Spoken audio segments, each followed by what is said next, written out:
ഈ അതിന് ഇവിടെ കടന്നിട്ടാണ് എല്ലാ കാര്യവും ചെയ്യുക. ഇവന് മൂത്രമൊഴിക്കാൻ മുട്ടുമ്പോ ഈ ചേച്ചിക്ക് അറിയണം അവന് മുട്ടുണ്ടെന്ന്. ആ ചേച്ചി മനസ്സിലാക്കണം അവൻ ഒഴിക്കേണ്ടത്. എന്നാലേ ഇവ മൂത്രത്തിലല്ലാതെ കിടക്കുള്ളൂ. എത്ര സാലറി നമുക്ക് കൊടുക്കാം, അങ്ങനത്തെ ആളെ നമുക്ക് കിട്ടില്ല. അപ്പുറത്തൊരു വാർഡില് ഒരു റിയാസും ഒരു നിയാസും. എന്റെ അമ്മ എനിക്ക് തന്നൊരു അത്തറുണ്ട്. ഇവന്റെ കയ്യിൽ ഒരു അത്തറുണ്ട്, അത് തീർന്നു. അവൻ അത്ര വെച്ചിട്ട് ഇങ്ങനെ മണത്തിരിക്കാം. എന്നെ കണ്ടപ്പോ ഞാൻ എന്റെ കയ്യിൽ അത്ര ഞാൻ അവന് കൊടുത്തു. അപ്പൊ ഈ കെയർ ടേക്കർ വന്നിട്ട് അതെനിക്ക് തിരിച്ചറിയും. അവര് സമ്മതിക്കുന്നില്ല. അവര് കുഞ്ഞിനെ ഇങ്ങനെ പുറത്തുനിന്നാലും കൊടുക്കുന്ന കണ്ടിട്ട് അവർക്കൊരു വിഷമം. ഇല്ല, ഞാൻ മേടിച്ചു കൊടുക്കാന്ന് പറയാം. എന്റെ മോന് ആരും വേറെ കൊടുക്കണ്ട എന്നുള്ളൊരു തോന്നല് ഈ ഇൻമേറ്റ്സിന് ഉണ്ടാക്കാന്ന് പറഞ്ഞാൽ എനിക്ക് തോന്നുന്നു. ഇന്ന് ഇവിടുന്ന് ഒരു ഡ്രൈവർ റിസൈൻ ചെയ്യുന്നു. ഇവിടുന്ന് രാവിലെ 2 കവറിൽ മിഠായി വാങ്ങിട്ടാവും. ഇവിടുത്തെ ഒരു കുട്ടി സ്കൂളിൽ പോകണ്ട, അമ്പാടി എന്ന് പറയും, ഒരു LKG പഠിക്കുന്ന കുട്ടിയാണ്. അപ്പൊ അവനെ കൂട്ടാൻ പോണത് ഇവനാണ് എല്ലാ ദിവസവും. ഒരു ദിവസം ഞാൻ അവനെ കൂട്ടാൻ പോകും.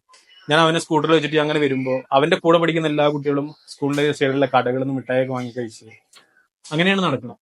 ജിജോ അവന് മിഠായി കൊടുക്കും. ഞങ്ങൾ അവനെ ചീത്ത അറിയും, ഇങ്ങനെ വാങ്ങി കൊടുക്കണം, ഇവിടെ വേറെ കുട്ടികളില്ല, ഇവിടെ കൊടുക്കണില്ല എന്നൊക്കെ പറയും. ബാക്കി കുട്ടികളൊക്കെ ഇങ്ങനെ മിഠായി കഴിച്ചു പോകുമ്പോൾ നമ്മുടെ കുട്ടി അവൻ ആരോടെ ചോദിക്കുക, ഇന്ന് ജിജോ 2 കവർ മിഠായി കൊണ്ടുവന്നിട്ട് പറഞ്ഞു, ഇനി ഞാൻ വാങ്ങി കൊടുക്കില്ല, എന്റെ അവസാനത്തെ കിട്ടാറിട്ട് കൊണ്ടുവന്നിട്ടാണ് പോകുന്നത്. ഇത് നമ്മള് ഒരു കുറെ പൈസ ഉള്ള കൊണ്ട് നമുക്ക് മനുഷ്യരെ കിട്ടില്ല. പീസ് വാലിയുടെ ഒരു നട്ടല് ഇവിടുത്തെ സ്റ്റാഫാണ് എല്ലാവർക്കും.